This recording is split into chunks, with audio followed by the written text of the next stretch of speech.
அடுத்து வர்ற போட்டியாளர் பாலகுமார சுவாமி ராஜா.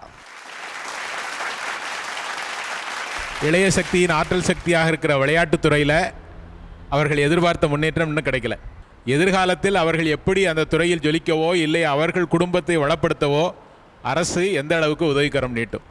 அதாவது விளையாட்டு வீரர்களுக்கு வந்து நம்ம உருவாக்க வேண்டும். அதனால் ஸ்கூலில் படிக்கிறப்பவே அவங்கள வந்து நம்ம நல்லா என்கரேஜ் பண்ணணும். அந்த மாதிரி அவங்கள்ட்ட ஆர்வத்தை தூண்டி அவங்கள வந்து கொண்டு வரணும். அப்படி ஜெயிச்சாங்கன்னா அவங்களுக்கு வந்து பாராட்டி பரிசு தொகையை நிறைய கொடுக்கணும்.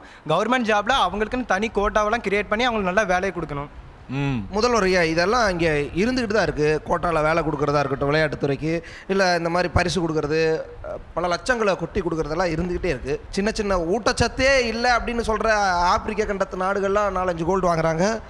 வலிமையான இந்தியா, விவேகமான பாரதம் அப்படின்லாம் சொல்லிட்டு இருக்கிற நம்ம நாட்டிலேருந்து ஒரு கோல்டுக்கே அல்லல்பட வேண்டியதாக இருக்குது. அது வந்து மக்கள்கிட்ட வந்து நம்ம விழிப்புணர்வு இல்லைன்னு சொல்லலாம். அவங்கள பொறுத்தவரைக்கும் படிக்கணும், வேலைக்கு போகணும், இந்த மாதிரி தான் இருக்காங்க.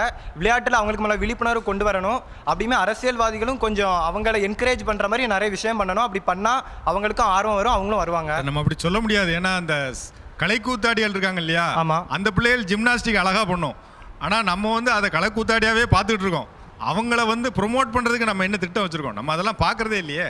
இது வரைக்கும் கொண்டு வரல. ஆனால் நான் முதல்வர், நான் அதே மாதிரி ஒரு திட்டத்தை கொண்டு வருவேன். பல ஆலோசனைகளை பெற்று அதை செயல்படுத்துவீர்கள். ஒரு குழு போட்டு? குழுலாம் கிடையாது, நானே கொண்டு வந்து விடுவேன். நன்றி நன்றி நன்றி நன்றி. அடுத்து வர்ற போட்டியாளர் சக்தி கணேஷ். உங்களோட ஆட்சியில் நீங்கள் முதல்வராக இருக்கும்போது உங்கள் அரசியல் கட்சியில் வந்து இளைஞர்களுக்கு அதிக பங்கு கொடுப்பீங்களா இல்லை முதியோர்களுக்கு கொடுப்பீங்களா? கண்டிப்பாக இளைஞர்களுக்கு தான் கொடுப்பேன். இல்லை ஒரு ஆளுமை பண்ணணும், ஒரு அரசியல் நடத்தணும் அப்படின்னா அதுக்கு அனுபவமும் முக்கியம் தானே, ஆற்றல் மட்டும் முக்கியம் கிடையாது தானே? இவ்வளோ நாள் அனுபவத்தை நம்ம பார்த்துட்டு இருக்கோம். அந்த அனுபவத்தால் வந்து எந்த ஒரு மாற்றமும் கொண்டு வர முடியல. அப்படிங்கிறப்பனால தான் வந்து நம்ம வந்து ஒரு இளைஞர்கிட்ட வந்து ஒரு அதிரடியான முடிவை நம்ம எதிர்பார்க்க வேண்டியதாக இருக்குது. நன்றி நன்றி. லஞ்சத்தை ஒழிப்பதற்கான நடவடிக்கை மாதிரி ஏதாவது வச்சிருக்கீங்களா? லஞ்சத்தை ஒழிக்கிற மாதிரி நடவடிக்கை மாதிரி வந்து லஞ்சம் கொடுக்கறதை நிறுத்தணும். நம்மளாம் நேர்மையாக இருந்துக்கணும். நீங்கள் உங்களுக்கு ஒரு அவசர வேலைன்னா உடனே நீங்கள் ரூபா கொடுக்குறீங்க, அதை செஞ்சிடறேன். அதே பழக்கப்பட்டு அவங்க எல்லோரும் வாங்க ஆரம்பிச்சிட்டாங்க. நம்ம வந்து ஒரு குடிமகனாக யாருக்கும் லஞ்சம் கொடுக்காம இருக்கணும். நேர்மையாக ஒரு குடிமகன் இருந்தோம்னா அவனால் ஜெயிக்க முடியும். நன்றி நன்றி. நீங்கள் முதல்வராக இருந்தீங்க அப்படின்னா மாற்றுத்திறனாளிகள் நிறைய சாதனை செய்யும் போது உங்களோட பங்கு அவர்களுக்கு எந்த அளவுக்கு உதவியாக இருக்கும்? நேரடியாக நானே சென்று அவர்களுடைய அந்த சாதனைகளை ஊக்குவிக்கிற விதமாக நானே டைரக்டராக இறங்கி அவர்களுக்கு உற்சாகத்தையும் ஊக்கத்தையும் கொடுக்கறதுக்கான ஏற்பாடுகள் நடக்கும் என்பதை நான் தெரிவித்துக் கொள்கிறேன். நீங்கள் எந்த அளவுக்கு மாற்றுத்திறனாளிகளுக்கு வந்து சலுகைகள் செய்வீங்க? ஆலோசனை நடத்திய பிறகு அமைச்சரவையெல்லாம் கூடி முடிவு செய்து உரிய சதவீதம் ரகசியங்கள் காக்கப்படும். ஆமாம், ரகசியங்கள் காக்கப்படும். அதாவது வந்து பத்திரிகைகள் சொல்லுகிற தகவல்களை வைத்து நாங்கள் அதற்கான நடவடிக்கைகள் எடுப்போம். நன்றி நன்றி.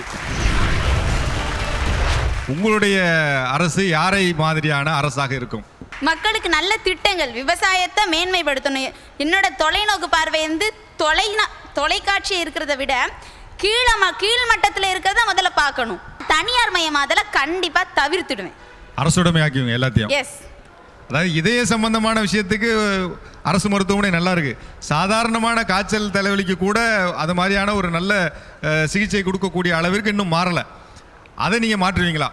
என்னோட ஆட்சியில் வந்து நடமாடும் சுகாதார குழு திட்டத்தை இன்னும் மேம்படுத்தினா காய்ச்சல் வராது. நிச்சயமாக நீங்க எதிர்பார்க்குற அளவு இருக்கும். ட்ரீட்மெண்ட் பண்ணுவாங்க. ஒரு பள்ளிக்கூடத்தில் ஒரு வாத்தியார் ஒரு பையனை அடிக்க போனார்.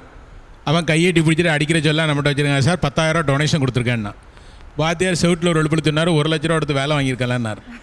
இப்போ நீங்கள் தனியார் பள்ளிகளை இதை மாதிரி ஊக்கப்படுத்தினா இந்த கல்வி வியாபாரமாகி விடுமே, அதை அங்கீகரிக்கிறீர்களா? நான் வந்த உடனே சொன்ன முதல் இதே தனியார் மயமாதல தவிர்த்துடுவேன் தான். என்னோட ஆட்சியில் தனியார் மயமாதல் கண்டிப்பாக. பள்ளிகளே தனியார் அரசு பள்ளிகள் தான் இருக்கும்.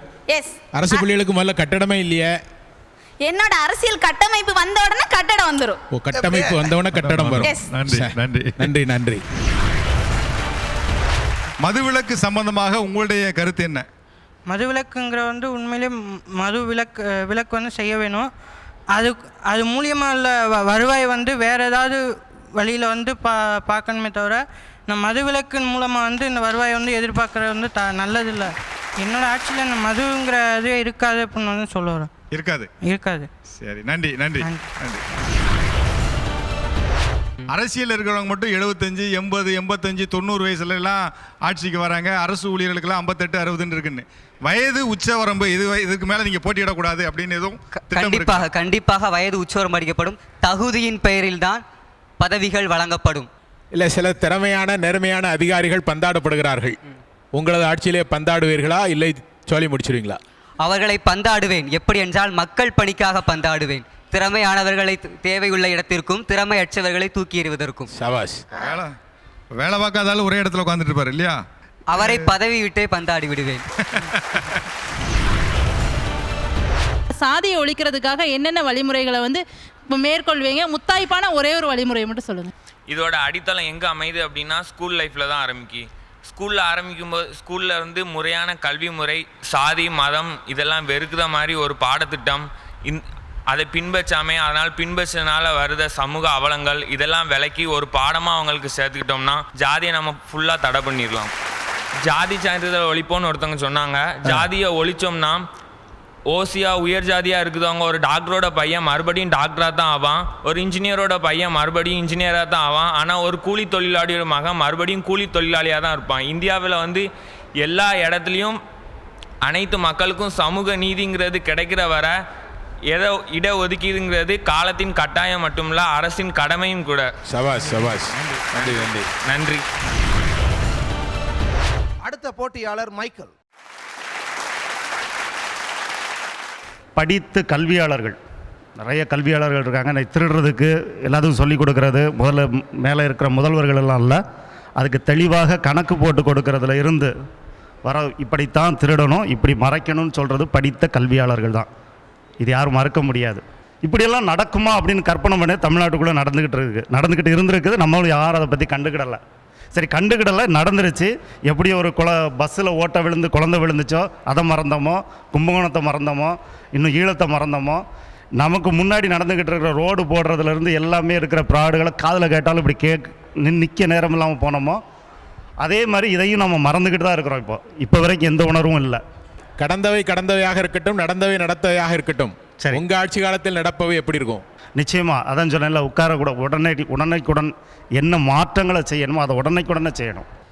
ஒரு உதாரணத்துக்கு சொல்ல போனால் நமக்கு பெருமை சொல்லல, காமராஜருக்கு அடுத்து ஒரு நல்ல முதல்வர் உணர்வுபூர்வமான அந்த டீமே அமையலை தமிழ்நாட்டுக்கு. அதை அமைச்சு கொடுக்கல, நாம தான் அதுக்கு பொறுப்பு. நன்றி நன்றி நன்றி நன்றி. ரொம்ப நீண்ட நேரமாக ஒரு போராட்டமே நடத்தியிருப்பாங்கன்னு நினைக்கிறேன். யார் யார் வெற்றியாளர்கள் அப்படின்னு தீர்மானிக்கிறதுல. வெற்றியாளர்கள்னு இம்ப்ரெஸ் பண்ணவங்க, நடுவர்களை இம்ப்ரெஸ் பண்ணவங்க யார் யாருங்கிறத இப்போ நடுவர்களே அறிவிப்பாங்க. கொடுத்த தலைப்பில் பேசினதோடு மட்டும் இல்லாமல் கொஞ்சம் வித்தியாசமாக சிந்திச்சாங்க. அதுலேயும் அடாவடியாக பேசுனாங்க. அந்த ஜல்லிக்கட்டு பெண் பசு போல சகோதரி வசந்தி அவர்கள் வெளுத்துக்கிட்டாங்க. சுகிந்தன் அவர்களும் தேர்வு செய்யப்பட்டிருக்கிறார். ராஜா அருமை நண்பர் டவுலஸ் அவர்கள், சகோதரி ராஜ செல்வி அந்த தமிழ் கடவுளாகிய முருகன் பெயரை கொண்டு ஒரு முருகன் விளையாடினார்.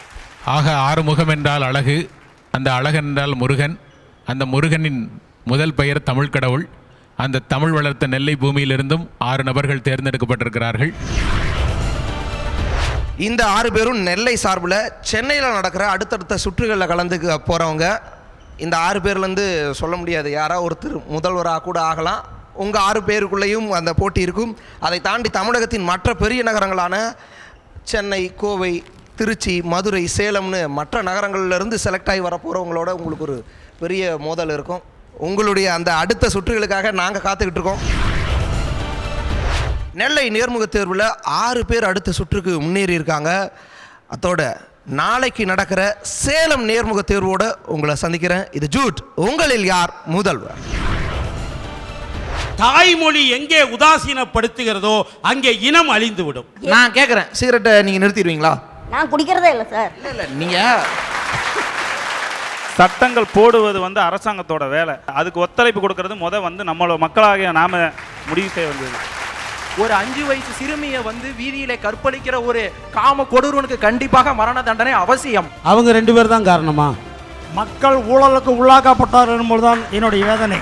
தமிழ்நாட்டில் தமிழை விரும்பி படித்த கன்னடக்காரன்